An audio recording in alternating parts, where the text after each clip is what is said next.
Hi, it's me again, I'm back. Nama saya Anissa Awalia dari kelas 101 nomor absen 8. Di sini saya akan mempresentasikan tugas UPKN bab 4 unit 2 tentang NKRI dan kedaulatan rakyat.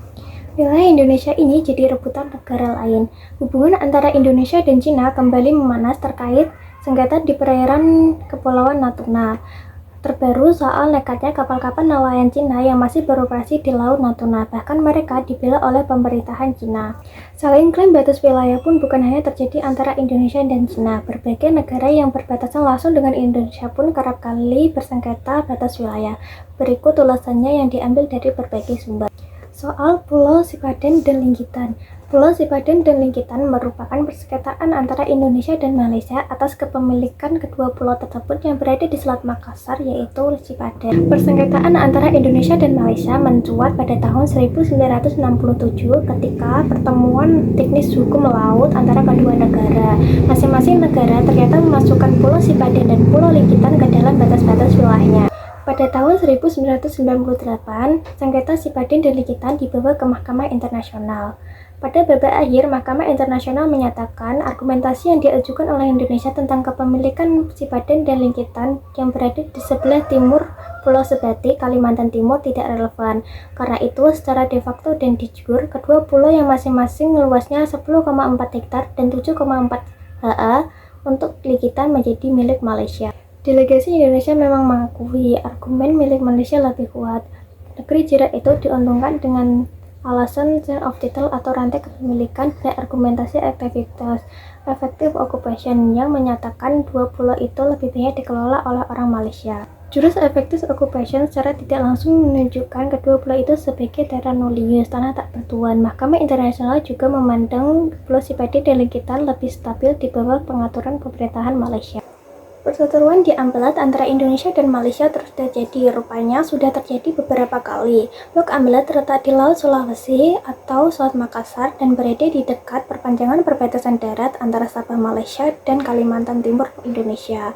Pada akhir tahun 1960, tepatnya pada saat Malaysia membuat pemetaan daerah yang baru, di mana Pulau Sipadan dan Pulau Linggitan termasuk dalam wilayah negeri jiran tersebut. Negeri tersebut pun mulai menyebut Blok Ambelat termasuk dalam wilayahnya. Seperti pada tahun 2007 silam, sejumlah kapal perang dan pesawat Malaysia melanggar wilayah perairan dan udara Indonesia di Blok Ambelat. Seperti 24 Februari 2007, kapal perang Malaysia KD Budiman memasuki wilayah Indonesia dengan kecepatan 10 knot sejauh 10 mil laut. Masih di tanggal 24 Februari 2007, pada sore harinya 15.00 WITA, kapal KD Sri Perlis melintas dengan kecepatan 10 knot memasuki wilayah Republik Indonesia sejauh 2 mil laut, yang setelah itu dibayang-bayangi KRI Welang. Kedua kapal tersebut berhasil diusir dari wilayah Republik Indonesia. Konflik kepemilikan wilayah ini pun bergulir hingga puluhan tahun. Diketahui Ambelat hingga saat ini masih berstatus milik Indonesia.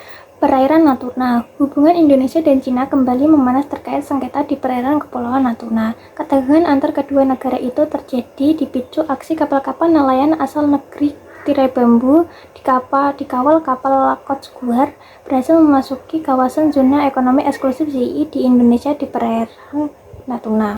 Adu klaim antara Indonesia dan Cina pun terjadi. Indonesia berpegang pada ZII, sementara Cina menjadikan 9 garis putus-putus atau Nendasland sebagai patokan menyatakan perairan Natuna masuk dalam wilayahnya. Pemerintah melalui Menteri Luar Negeri Retno Marsudi menegaskan menolak klaim Cina terhadap kawasan Natuna. Hal ini disampaikan usai rapat koordinasi terbatas di kantor Kemenko Polhukam. Indonesia tidak pernah mengakui Nendasland, klaim sepihak yang dilakukan oleh Tiongkok yang tidak memiliki alasan hukum yang diakui hukum internasional, terutama UNCLOS 1982, kata Retno Marsudi di kantor Kemenko Polhukam Jakarta Jumat. Dia menuturkan dalam rapat tersebut pemerintah memastikan bahwa kapal-kapal Cina telah melakukan pelanggaran-pelanggaran di wilayah ZII, zona ekonomi eksklusif Indonesia.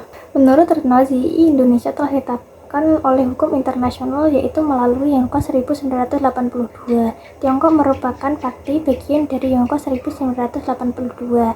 Oleh karena itu, merupakan kewajiban bagi Tiongkok untuk menghormati implementasi UNCLOS 1982, kata Retno. Berikut ini adalah kawasan yang berbatasan langsung dengan Indonesia. 1. Kawasan berbatasan laut dengan Thailand, India, Malaysia di Aceh, Sumatera Utara, dan 2 pulau kecil terluar.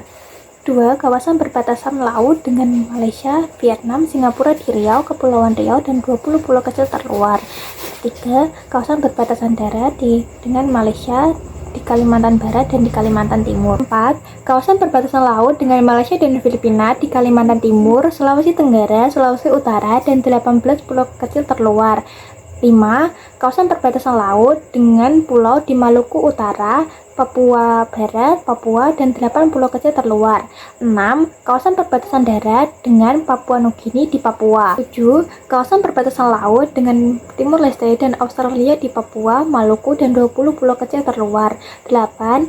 Kawasan perbatasan darat dengan Timur Leste dan di Nusa Tenggara Timur. 9. Kawasan perbatasan laut dengan Timur Leste dan Australia di NTT dan 5 pulau kecil terluar. Kawasan perbatasan laut berhadapan dengan laut lepas di Aceh, Sumatera Utara, Sumatera Barat, Bengkulu, Lampung, Banten, Jawa Barat, Jawa Tengah, Jawa Timur, Nusa Tenggara Barat, dan 19 pulau kecil terluar. Sekian presentasi yang saya sampaikan. Terima kasih. Wassalamualaikum warahmatullahi wabarakatuh.